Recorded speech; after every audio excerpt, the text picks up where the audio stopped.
కళా వైభవానికి మరోసారి హైదరాబాద్ వేదికైంది. హైదరాబాద్ లోని అమీర్పేటలో శారీ ఫెస్టివల్ ప్రారంభమైంది. ఈ చీరల పండుగను చేనేత జౌళి పరిశ్రమల శాఖ మంత్రి తుమ్మల నాగేశ్వరరావు ప్రారంభించారు. ఈ ఫెస్టివల్ ఈ నెల 30వ తేదీ వరకు జరగనుంది. ఈ ప్రారంభోత్సవానికి టీటీడీ ట్రస్ట్ సభ్యులు భానుప్రకాష్ హాజరయ్యారు. దేశంలోని వివిధ ప్రాంతాల నుంచి 63 మంది కళాకారులు, 13 మంది హ్యాండీక్రాఫ్ట్ కళాకారులు చీరలను ప్రదర్శనకు పెట్టారు. అరుణ్ గారు జౌళి శాఖ అంటే కేంద్ర ప్రభుత్వం తరఫున అరుణ్ గారు తీసుకొస్తారు.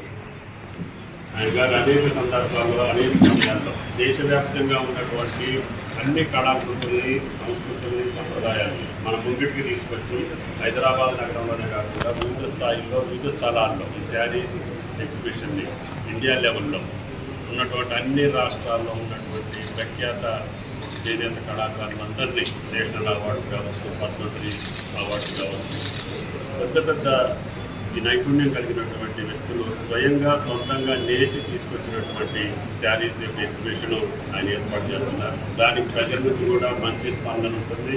చేనేత కళాకారులకు కూడా చేయూతనివ్వడం భారత ప్రభుత్వంతో పాటు రాష్ట్ర ప్రభుత్వం రేవంత్ రెడ్డి గారి నాయకత్వంలో